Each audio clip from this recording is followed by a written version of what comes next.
and one of our rules is eat what you really want. And so, you know, a lot of times people who are on a diet, right? Like the diet tells you what you have to eat. You have to eat this. You have to eat that. You have to eat that. And the thin eaters I interviewed, they were like, I eat whatever I want. If I'm craving this, I eat it, right?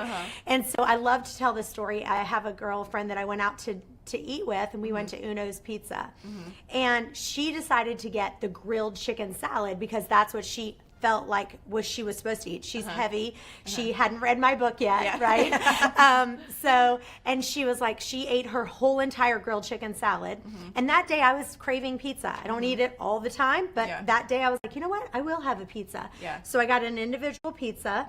I ate half of it.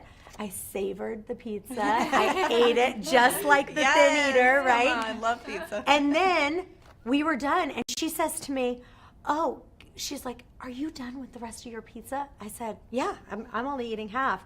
She's like, do you mind if I eat it? I said, go ahead.